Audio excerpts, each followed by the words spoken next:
Good morning. 6 o'clock in the morning. Sun's just risen. Is at 5:55. So today we're on the fringe walk of Banbury.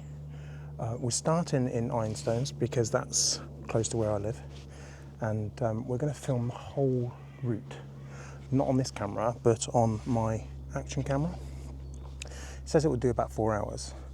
This route should be around 4 hours, less than 4 hours, and if it takes me longer than 4 hours, it's probably a bad thing. Right, so let's get that recording. There we go. So the total distance for this should be around 11.5 miles, or 18.4 kilometres, I think. But yeah, let's do it.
So just putting the drone up, and we're going to take a look at Ironstones from the sky. You can't see too much because it's just here within these trees. It's very much covered by the greenery. In current sort of times, Ironstones footpath is actually a divider between the two housing estates of Ruscott to the left and Hardwick to the right. In the past called the Oxfordshire Ironstone Railway, or even called the Ironstone Mineral Railway, or commonly known now as Ironstones. This railway used to go between a junction in the north of Banbury all the way over to Roxton Quarry in the west, which was mined from 1917 and eventually closed in 1967. The railway was a total of around 6 kilometres in length, which is around 3.7 miles. It's hard to imagine that this railway was basically all steam locomotives for most of its time, until it was upgraded to diesel locomotives later on towards the end when it actually closed.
Right, so that's the Ironstone Mineral Railway, Ironstone Mineral Railway part finished for now.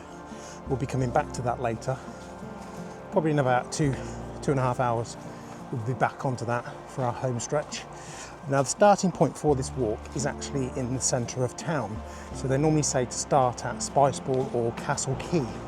But because I live in Hardwick, which is right on the edge of Ironstones Mineral Railway, I started from there because it makes sense. Rather than travel into town, then start it and go round, I'll start where I live.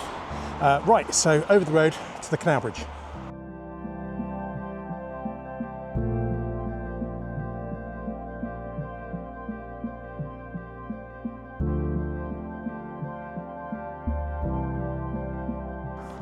Now it's probably the time I'm actually filming this, but that road was very busy. So now we're heading up the Canal Bridge.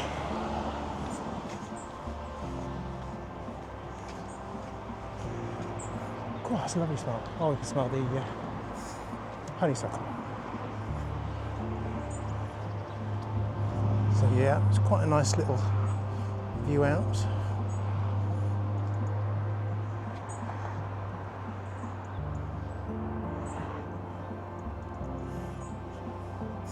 Right, we'll now head on to the reservoir, which will be our next POI, point of interest.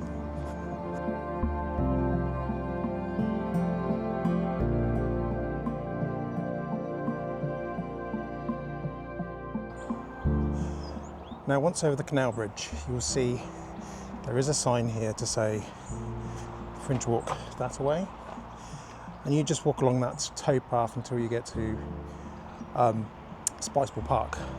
But we're actually going to do the extra part, which is this way towards the nature reserve and then into the reservoir. That way it turns the 10 miles into 11.5 miles. So we'll see you in a bit.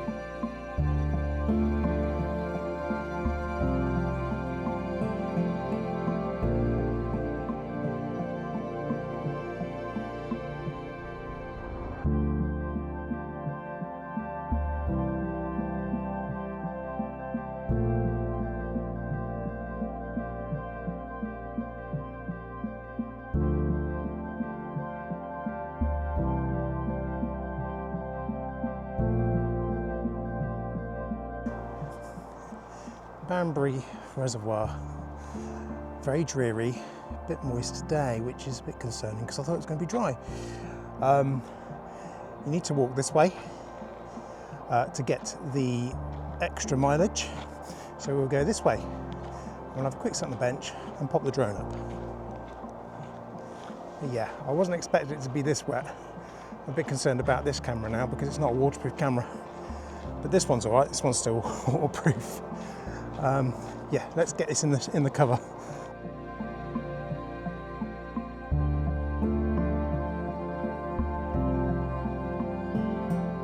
So a very grey and drizzly day. I was brave to put the drone up, and thank God the drone lasted. So here we are at Grimsby Reservoir. A relatively small reservoir for the town, and it's primarily filled by the River Cherwell. This reservoir is not really a water feeder for the domestic use. It's more of a it's more used for leisure facilities. So we have a sailing club at the end of the reservoir, and not only do they sail on here, but they row. They also kayak with other organisations. And also there is a large fishing contingent, as it's known as an angling spot. It's probably around 500 metres long, and records say that it's around 2.4 metres in depth, but I personally think it is deeper than that due to the fact that I have sailed, kayaked and rowed on this reservoir, and I'm sure it's a lot deeper than that towards the centre. at the far northern tip of the reservoir is the Grimsbury Woodland Nature Reserve, which you can actually include within your walk if you would like to increase the distance.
Okay, so we've made it to Spiceball Park, and it's a very wet Spiceball Park. I'm just going to stand under here for a minute. That's better. Yeah, I wasn't expecting it to rain today, but yeah, it's extremely wet, and I don't know how much drone stuff I'm going to be able to do today, because I think my drone's going to get a bit wet doing all this stuff. I'll try and do another quick one over Spiceball Park, and then I'll have to try and dry the drone off a bit. But that, yeah, we'll get onto the canal path next, and we will keep going.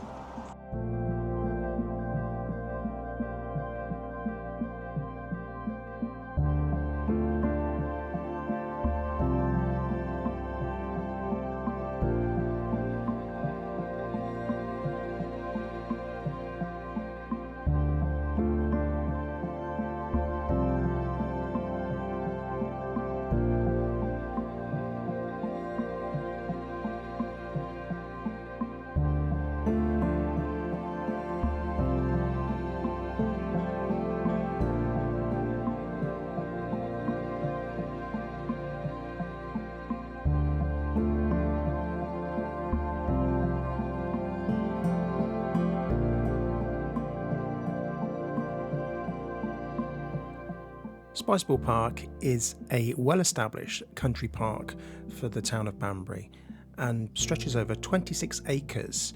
It includes 3 large fields with surrounding trees, and also to one side we have the canal and the other side we have the River Cherwell.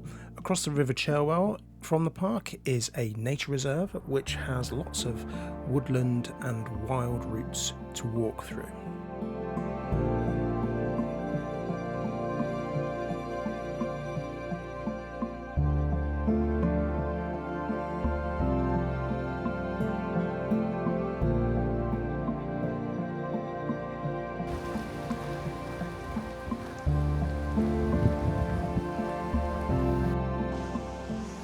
Here we go. So now we're just leaving Spiceball Park. We're about to enter Castle Quay, but this weather's still rubbish.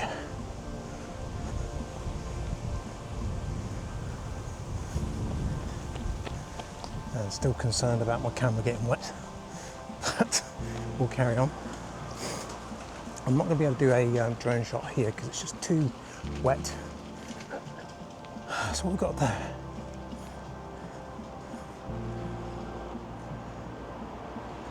So that's Tomroll Bridge.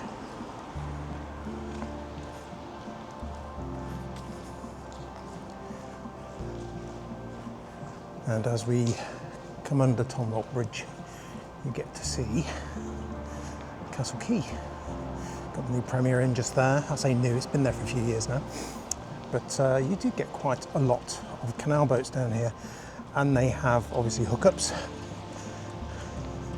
which is pretty cool. But you've got lots of new places. I say new, they've been here for a few years. By the canal side, there's a lot of stuff, which is really nice and helpful if you ever come to Banbury.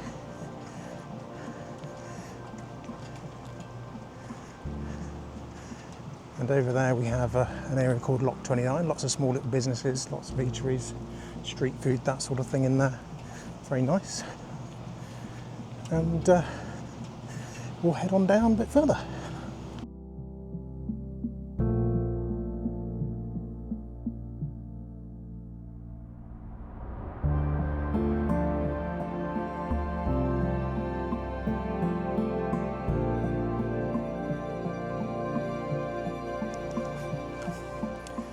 So just there in the background is Tooley's historic boatyard, which has been there, I think, for about 100 years.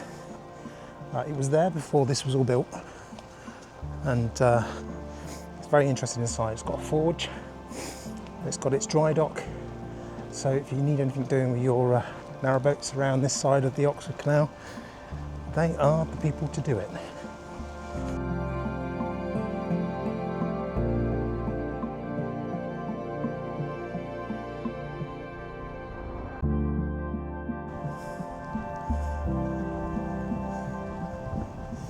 Here we have the town centre lock.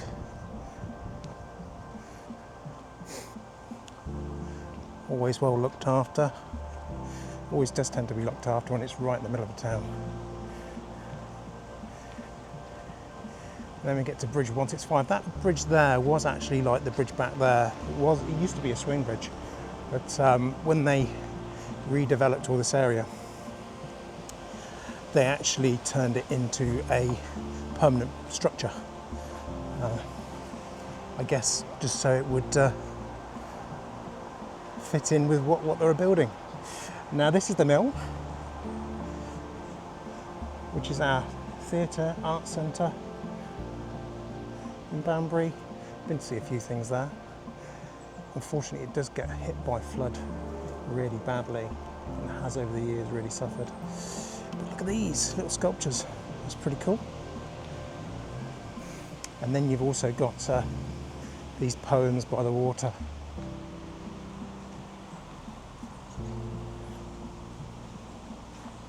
Feel free to stop the video at any time to give these a bit of a read as we need to get on with our walk.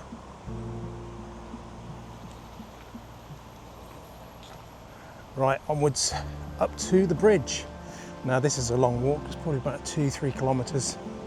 Might be a bit more actually, but we will probably jump back on the camera as we go past the new estate on Chilwell Heights.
So yeah, now approaching Nadkey Bridge. This is something people will remember if they ever used to do the walks with me when I was in the voluntary organisation many moons ago. We used to try and do this every year, but it got overruled that we could no longer do it. So yeah, Nadkey Bridge.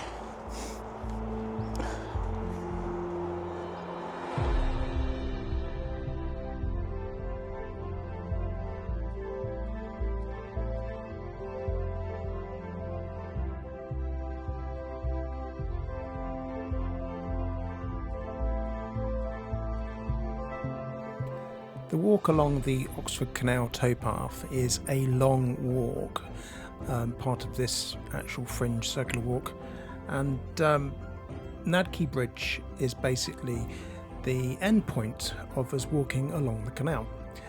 The next part of this walk will take us up the field and into a new housing estate, and then over to Boddicott.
Right, so we're just getting towards the end of Canal Lane,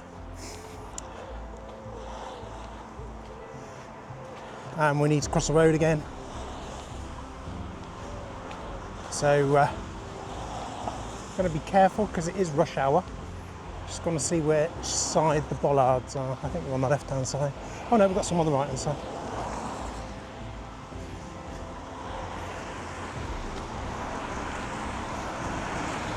So there are a few parts of this walk which are basically along roads. So we'll follow the path along. Now the next bit goes into Boddicott, so I'll catch you back in Boddicott.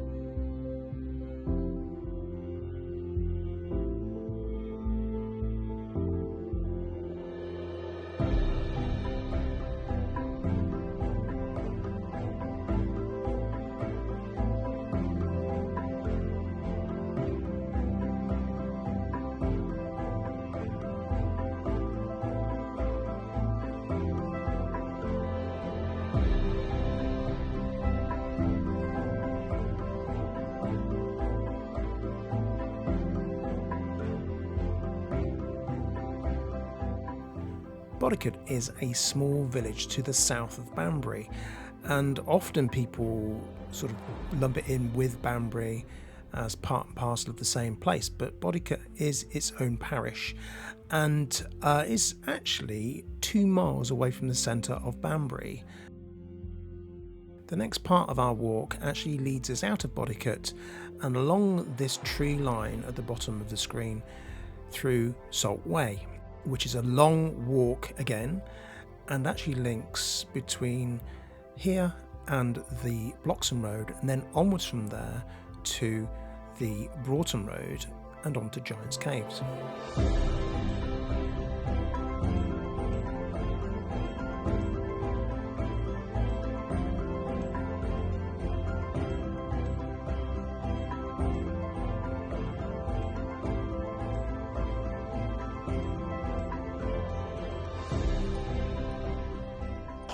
It's just round this corner to get to the Salt Way,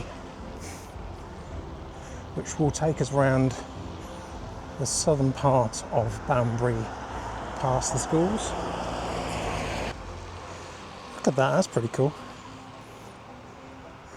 So there is a Boddicott Circular Walk. I'm going to have to come back and do that one at some point, because that looks really cool. So yeah, I'm going to come back and do that one at some point.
So I just thought I'd have a nose because there are a couple of signs here.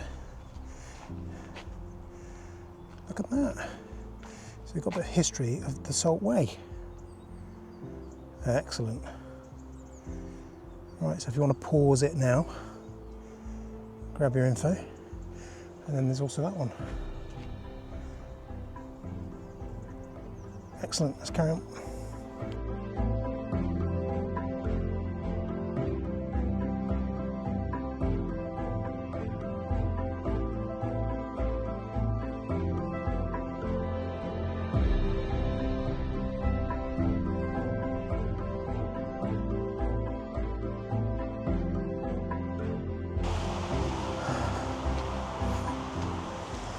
Right, we are at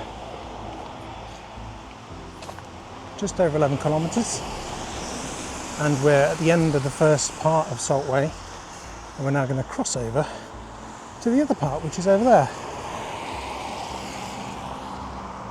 the other side of the crossing, which is nice because we've actually got a crossing to get over as well, which we don't need. There's no cars. Right, onwards.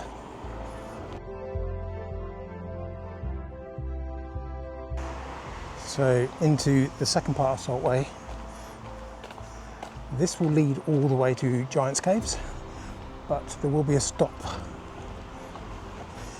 Stopping a little bit for Crouch Hill, and we'll get the drone up and see what's about.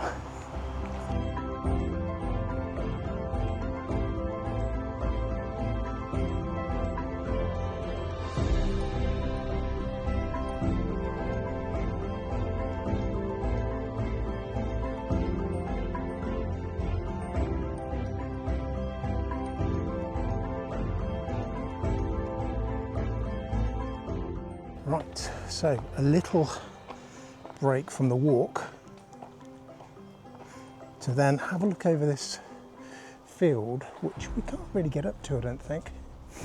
You used to be able to walk up there, but this is Crouch Hill. And what I'll do is I'll put the drone up and see what we can see.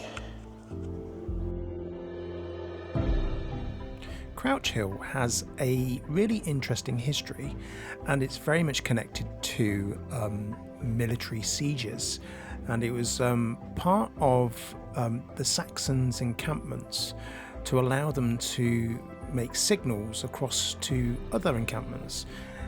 The actual hill is part artificial, so it's part a natural hill, and then the top part of it is actually artificial and was built up to almost like a cone shape at the top, and it was actually used as part of the forward encampment to the siege of Banbury Castle.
So we're just coming to the end of Salt Way now, and there you can see in front of us is the road.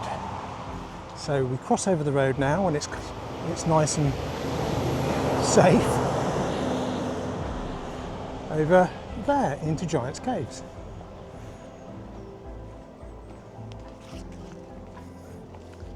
Right, so once I get over there, I'll see if there's a space I can put the old drone up again around Giant's Caves. Straight for these cars.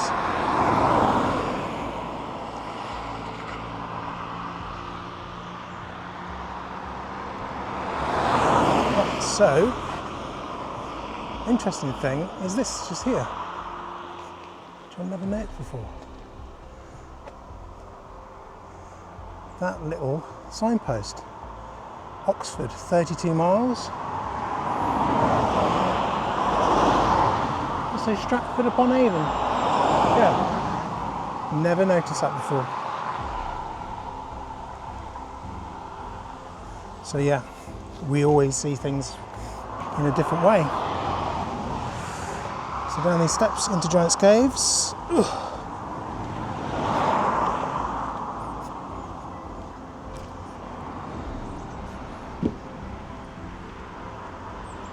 And it's pretty nice, isn't it?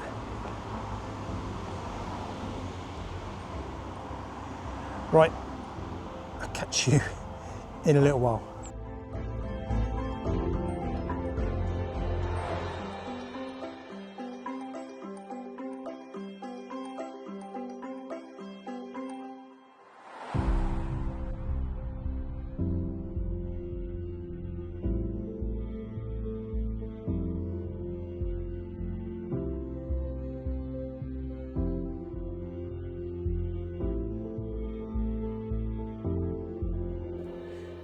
Many histories have been related to this area called Giant's Cave, and Some say that it there's tunnels underneath here that lead to Broughton Castle, and some others actually say there's tunnels here that lead all the way into Banbury to the Reindeer Inn. I'm not quite sure, I'm not a historian, but either so, it's sort of quite an interesting story. You can just about see some rock faces down there as well, some really big sort of drops. So I'll leave it up to you to try and find out the history behind this place. So as we move up with the drone just up this field, this is the next way we're going to be going, up this field towards the wooded area. We can actually walk through these trees, so we'll probably do that. And we go all the way up to the top of this picture, to the corner of this field, where we cut through and then we start going downhill.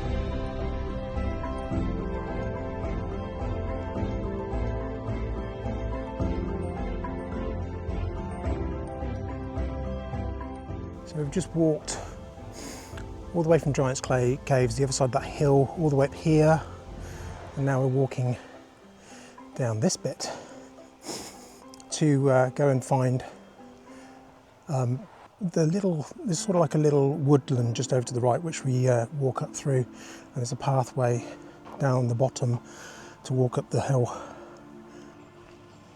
Right, down through this little bit, and walk down the end of the field once we're out. Let's have a look. Oh yeah, there you go, it's tractor. And we'll walk a bit further down. I'll catch you when we get into the wood.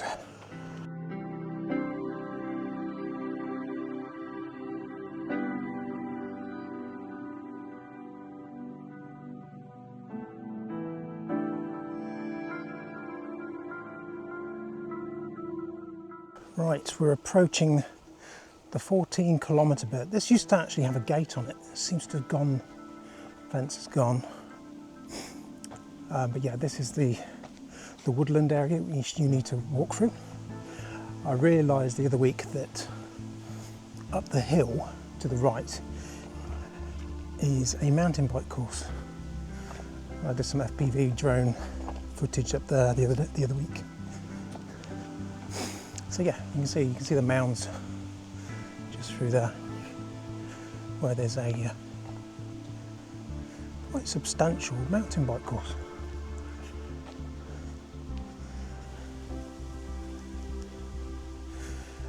Right, I'll catch you at the top for where the Farmers Road is.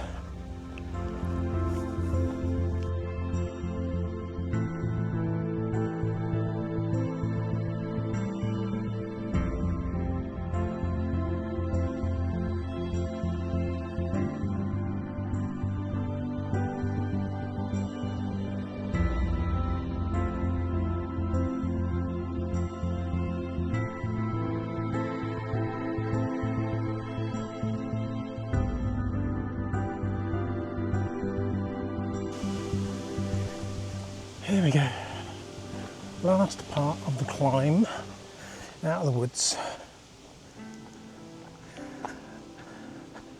That's the hard bits over and done with now.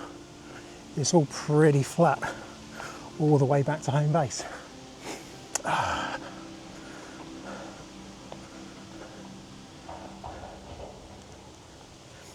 Yep, you get the old beautiful views now. Across the countryside, the great British countryside.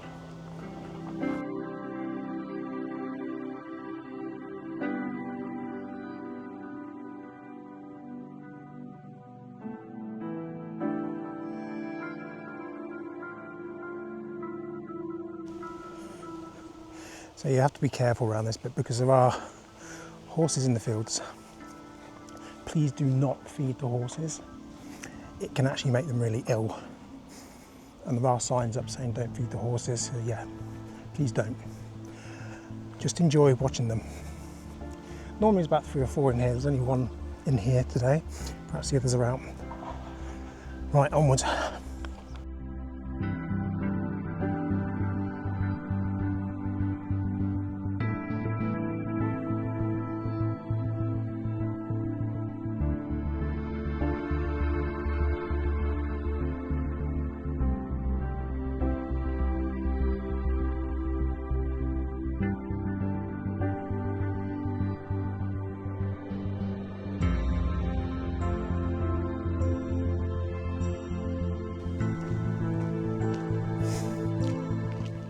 So we've now passed Withycombe Farm, which is just behind me. I don't know if you can see it.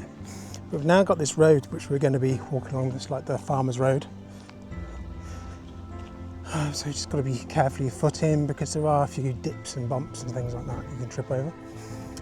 Once we get a bit further over, because it's very open at the moment and it's very windy, I will then try and get the drone up just to give you an idea of the final parts of this walk. And also I'll mix in some other footage because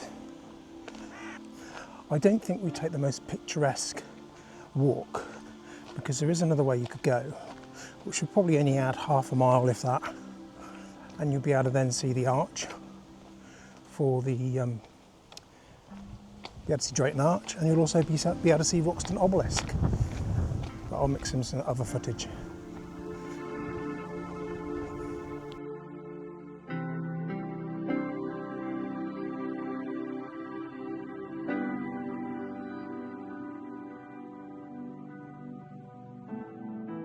So there's not really another opportunity to put the drone up because the weather has got quite windy. So here's some footage I did a few days ago, and this is of the Roxton Arch, or Drayton Arch, and also the Roxton Obelisk, and these can actually be included within this walk if you took a slightly different direction as you walk down the field where the tractor was. So you could almost walk, rather than walk up through the wood, you could walk down that field to the left towards the brook and then carry on along the brook, which will give you these 2 amazing points of interest.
So yeah, we're back on one of the main roads. We're on the Stratford Road.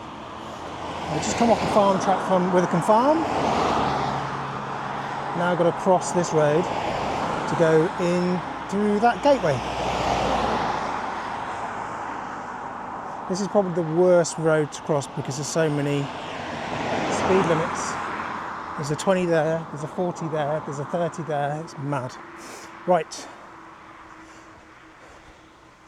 So we've just got to walk down there to the gate on the right hand side, over the little hump, and then it is the home straight. Right, I will see you in a bit.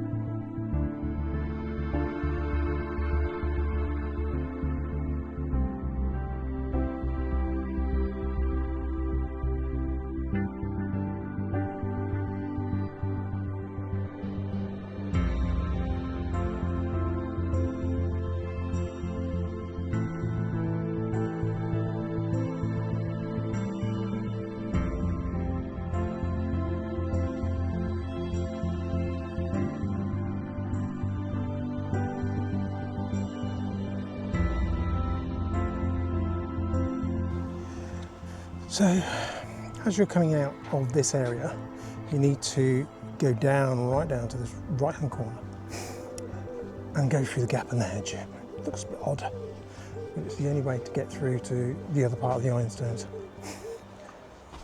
Ooh. And we have not got long to go at all. We're so close. Ooh. Dog's congratulating me already. It's a big dog.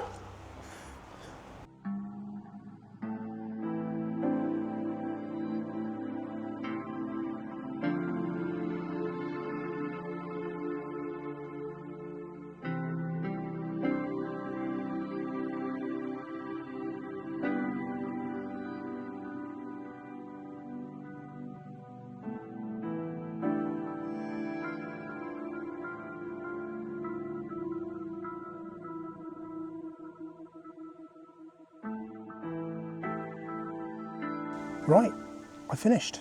So that was 17.19 kilometres. Took me a grand total of 4 hours and 31 minutes to complete it. But that was because I was stopping and I was putting the drone up and doing stuff. I reckon I could do it in 3 hours. Feet ache. My right toe, which has a bit of arthritis in, is really aching. I can now turn off the action cam. And now all I've got to do is go up these steps all the way up to the top and walk back home. If you like this video, click the like, subscribe to the channel please, and ring the bell for notifications, and I'll be back again once I've rested.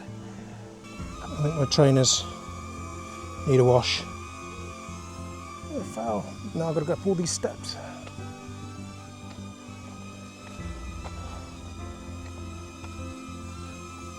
Oh my God. Come on, Leo. Try and follow me. You good?